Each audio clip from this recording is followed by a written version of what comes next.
नमस्ते, मेरा नाम शुभम है और आप मुझे ब्रेन ऑफ बिहार पे देख रहे हैं। सहारा इंडिया का रीसबमिशन पोर्टल जो है वो शुरू हो गया है, लेकिन रीसबमिशन करने से पहले बहुत सारी सावधानियां रखनी है और जिसमें से जो एकदम मस्ट है वो हम आप लोगों को इसमें बताएंगे। सबसे पहला कि एफिडेविट जो देना है उसके साथ एक प्रूफ लगाना है।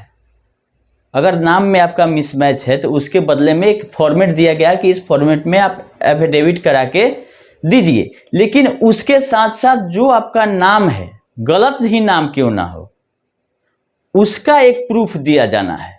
जो हमने अभी तक समझा है वही हम आप लोगों को बता रहे हैं। बाद बाकी आप लोग भी पढ़िए और अपने से भी समझिए कि इसका मतलब क्या है। बोला जा रहा है कि अब आप ऊपर नाम अंकित कीजिए जो कि आपके सहारा के रिकॉर्ड में है और एक रिकॉर्ड में है जो आपके आधार में है।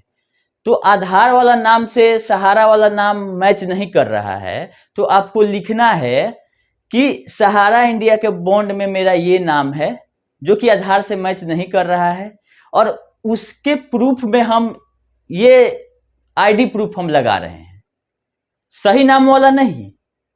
यहाँ पे जो गलत नाम था, या आपके पास वोटर आईडी कार्ड हो, ड्राइवरी लाइसेंस हो, चाहे जो लिस्ट दिया हुआ है, पैन कार्ड हो, कहीं पे भी वो नाम से कोई एक आईडी प्रूफ आपका रहना चाहिए।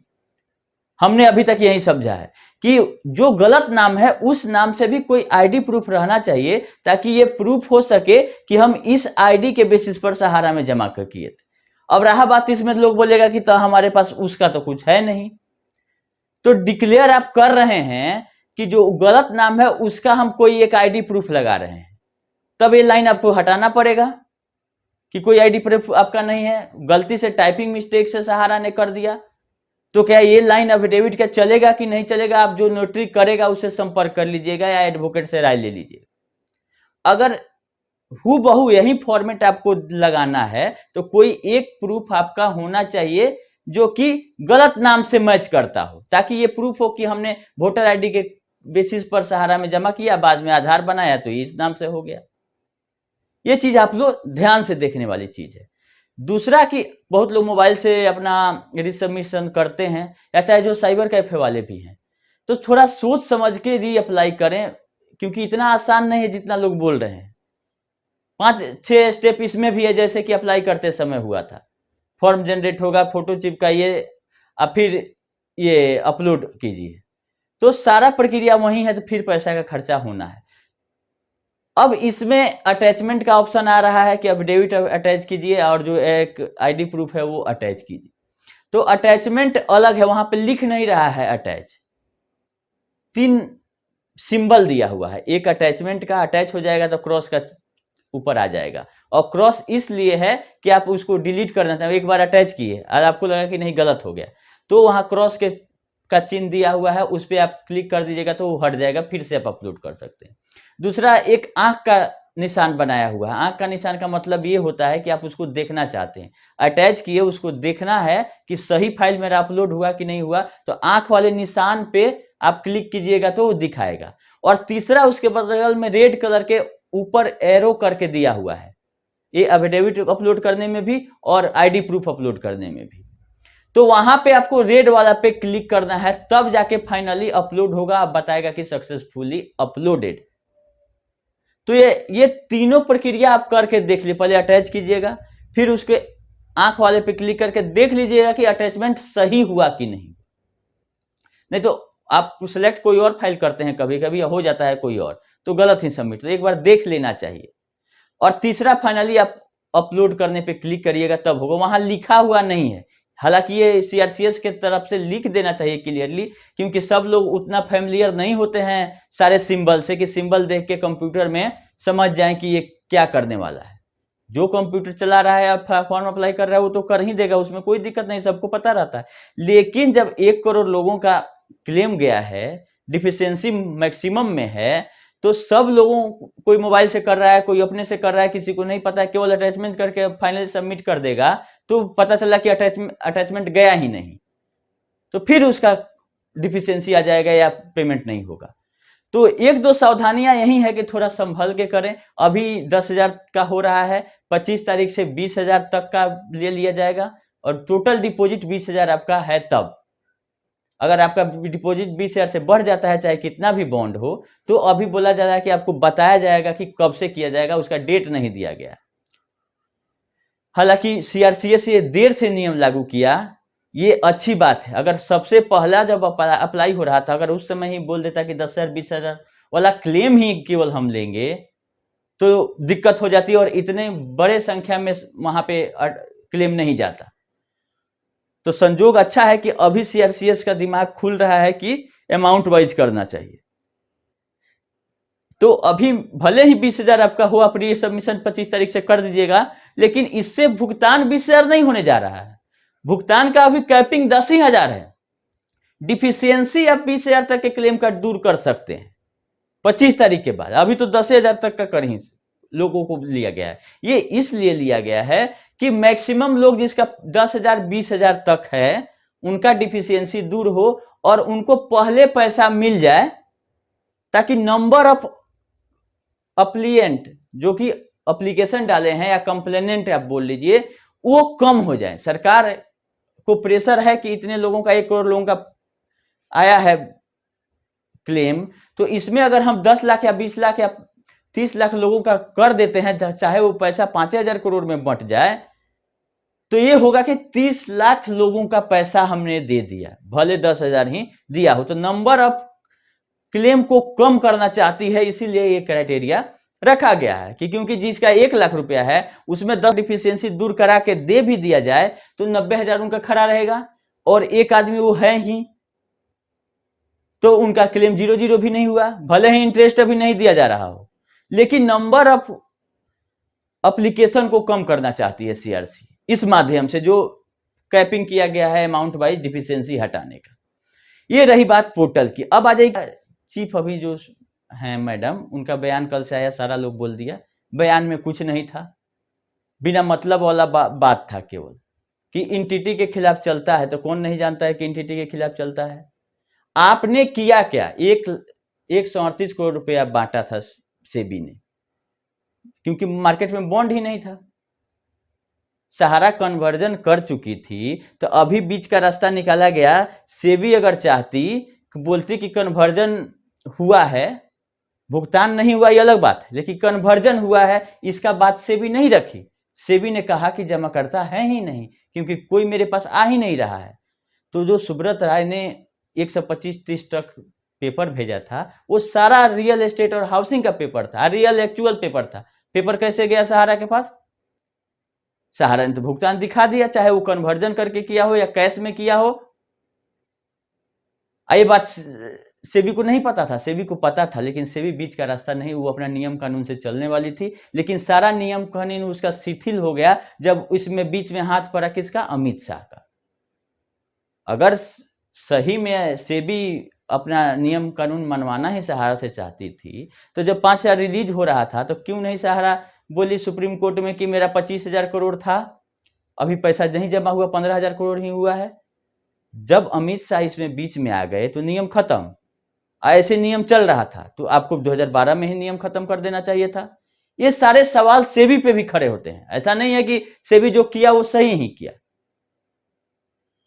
जब आपका नियम 2012 में था, 2022 में कैसे खत्म हो गया कि पैसा रिलीज हो गया उसमें से, टोटल पैसा नहीं जमा होते हुए भी आपने ऑब्जेक्शन नहीं किया?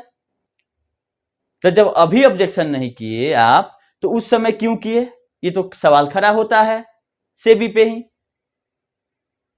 सब लोग जानता है कि पैसा भुगतान नहीं होके इधर से उधर हुआ, इस कंपनी से क्यूसॉप में गया, क्यूस जानते हैं, लेकिन इसका काम किसका था? सेबी का था ये प्रूफ करना।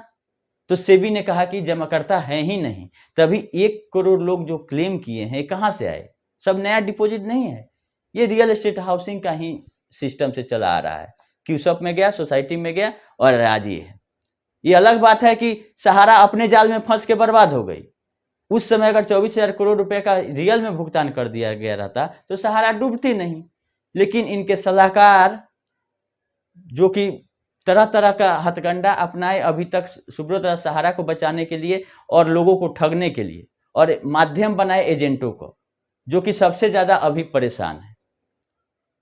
जब अभी 14 तारीख को निधन हो गया है सहारा श्री का, तो इसमें आप लोग देखे होंगे कि फैमिली से कोई नहीं आया। बोला जा रहा है कि नाती ने आग दिया जो कि 16 साल का है। ये क्यों हुआ? ऐसा थोड़ी है कि फ्लाइट नहीं था वहां से मैसेडोनिया से यहाँ आने के लिए। और रिपोर्ट आ रहा है मीडिया का कि इनके पास तो विदेशी नागरिकता थी ही दोनों बेटे और वाइफ के पास, तो अल्टीमेट उत्तराधिकारी तो यही हुए, वाइफ हुई, वाइफ के बाद दोनों बेटा होंगे। तो जो संपत्ति लेगा वो लायबिलिटी भी लेगा कंपनी का। एक लेटर वायरल हो रहा है कि दे दिया गया चेयरमैन का चार्ज ओपी श्रीवास्तव को। अब लेटर कितना सही है गलत है हमको नहीं पता है, लेकिन संपत्ति क्या है, इतना जल्दी कोई चार्ज नहीं लेगा। और चार्ज उत्तराधिकारी जो होता है उसको ऑटोमेटिक ट्रांसफर हो जाता है। यही सब देखते हुए इनका लीगल टीम ये डिसीजन लिया होगा कि स्वप्ना राय चाहे उनके दोनों बेटे में से कोई किसी को विदेश से बुला लिया जाता है अगर इंडिया में, तो फिर वो फंस सकते हैं, पासपोर्ट तो उनका भी जब्त हो सकता है। इसीलिए इस डिस्प्यूट को नहीं पढ़ते हुए, जब जिंदा में वो लोग नहीं थे साथ में, तो मर क्या के क्या करेंगे। टीम ने सलाह दिया हुआ कि नाबालिग बच्चा है उससे आप आग दिलवा दीजिए और इन लोगों को वहीं रहने दिया जाए। बहुत मेहनत मशक्कत से पैसा के साथ इनको वहां पे सुब्रत राय ने शिफ्ट किया था। अब हो गया सुब्रत राय के फैमिली से कोई भी नहीं है और सुब्रत राय अपने चले गए। अब भुगतान कौन करेगा, इस पे लोगों का माथा पेची टेंशन हो रहा है। तो पहले ही वो बहुत, हम आपको बता चुके हैं कि रिजाइन कर चुके हैं जहां जहां पब्लिक का पैसा था। रियल एस्टेट हाउसिंग में भी बहुत लास्ट में एक जगह गलती हो गई थी इनके टीम के द्वारा जिससे वो जेल गए, नहीं तो जेल भी नहीं जाते। हम एक ऑर्डर पढ़ रहे थे अभी जो 6 करोड़ रुपया फाइन लगाया था सेबी, उसमें लिखा हुआ था कि जब डायरेक्टर और मैनेजरियल पोस्ट पे नहीं थे तो इनकी जवाबदेही कैसे हुई पैसा वापस करने की चाहे जेल जाने की। तो रेड हियरिंग प्रोस्पेक्टस होता है एक जो इशू किया था ओएफसीडी जारी करने में रियल एस्टेट और हाउसिंग, उस पे इनका एज ए प्रमोटर और डायरेक्टर साइन था। तो उसी हिसाब से, और दूसरा एक तथ्य रखा सेबी कि ये इनके पास शेयर है 52% और इनके वाइफ का मिला दिया जाए और ग्रुप कंपनी का तो लगभग 90% शेयर होल्डिंग इनके पास है। तो हमने आपको बताया था कि शेयर होल्डर की कोई जवाबदेही नहीं होती है, लेकिन 50% से ज्यादा आपके पास शेयर है तो सेबी का कहना है कि कंट्रोलिंग तो आपके पास है। कौन आदमी किस पोस्ट पे बैठेगा नहीं बैठेगा सारा कुछ आप ही कर रहे हैं, एज ए प्रमोटर आप साइन कर रहे हैं। तो इसी नियम के हिसाब से ये रियल एस्टेट और हाउसिंग में फंस गए, नहीं तो वहां से भी ये पल्ला झाड़ चुके थे। अभी तो सोसाइटी सब में दूर दूर तक कहीं मैनेजरियल पोस्ट पे ही लोग नहीं मिलेंगे इनके परिवार का, अब तो काम ही खत्म हो गया। तो ये चीज जितना जल्दी सहारा के जो अभी बचे हुए 5-10% लोग हैं समझ जाते हैं कि शुरू से ही जब से सहारा से भी विवाद शुरू हुआ ये अपना पल्ला लायबिलिटी क्लियर करने के अलावा सोचते रहे कि कैसे लोगों को मूर्ख बना के पैसा ठगा जाए, और ठगते आई और सफलता भी इसको मिल गया है। अभी तो बीच में सरकार ही आ गई है कि बिना ब्याज पैसा लोगों का सेटल करा रही है। इससे सहारा को लमसम 1.5 लाख करोड़ का फायदा होगा। 1 लाख करोड़ पूंजी था, पूंजी का पूंजी दिया जा रहा है और उसका ब्याज जो कि लमसम 10 से 15 साल का ब्याज जोड़ के लोगों का जमा होते आया है, उसका कुछ नहीं कहा जा रहा है, ना कोई कार्रवाई हो रही है। और जब लिक्विडेशन होगा तो वो एंटिटी वाइज चलती है। विकिपीडिया पर हम देख रहे थे कि वहां पे एक रिपोर्ट है इनकी 5000 एस्टेब्लिशमेंट है। एस्टेब्लिशमेंट मतलब 5000 एंटिटी है, चाहे वो सोसाइटी हो, कंपनी हो, पार्टनरशिप फर्म हो, प्राइवेट, 5000 एंटिटी। और सेबी आज तक कहीं रोक नहीं लगाया है कि इनके संपत्ति पे रोक है और हम लेटर भेज रहे हैं। हमने आरटीआई में पूछा था सेबी से और मिनिस्ट्री ऑफ कॉर्पोरेट अफेयर से कि आपने कभी रोक लगाया है, तो ऐसे ही जनरल जो ऑर्डर था सुप्रीम कोर्ट का वही है। रिटेन में सेबी को, एमसीओ को पता ही नहीं है कि सहारा ग्रुप में कितनी कंपनियां आएंगी जिस पे रोक लगाना है। अब ये बात किस दिन सुप्रीम कोर्ट में पहुंचेगा उस दिन बवाल होगा। और जो लोग भी इसका प्रॉपर्टी खरीदे हुए हैं उनको बैक डेट से हो सकता है कि सुप्रीम कोर्ट खारिज कर दे कि आपने गलत तरीके से रजिस्ट्री कराया। कि जब ऑर्डर है सुप्रीम कोर्ट का कि इनका कोई संपत्ति नहीं बिकेगा, वो भी टोटल ग्रुप का। अब ग्रुप का मीनिंग ये समझाएंगे कोर्ट में कि ग्रुप में ये आता है ये नहीं आता है, वो अलग बात है। सुप्रीम कोर्ट का आदेश था कि ग्रुप का टोटल संपत्ति नहीं बिकेगा। अब फिर उसको रिलैक्स किया गया कि बिकेगा तो सहारा से भी अकाउंट में उसका कंसीडरेशन आना चाहिए। अभी तक यही है कि सहारा का प्रॉपर्टी बिकेगा तो पैसा सहारा से भी में आएगा, लेकिन ये बहुत सारे ऐसे एंटिटी इनके हैं जो कि अलग अलग नाम पे है।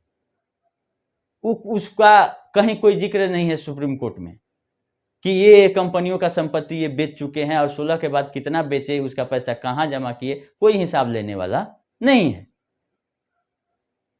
खैर ये देश का सिस्टम है, हमको काम है आप लोगों तक पहुंचा देना, यही होते रहा है। और इसमें अब सुप्रीम कोर्ट क्या एक्शन लेती है, क्योंकि अब तो सुब्रत रहा है नहीं, सारा केस उनके उत्तराधिकारी पे जो भी है लोग हैं उन पे ट्रांसफर होगा।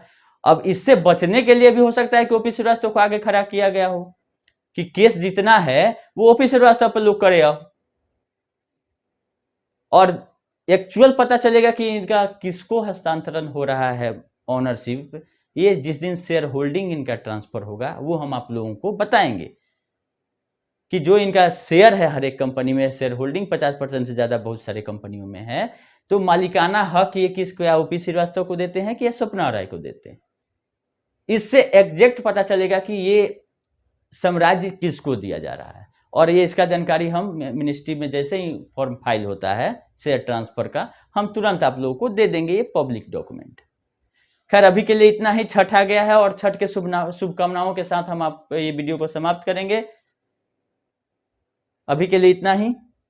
हैप्पी छठ पूजा, धन्यवाद।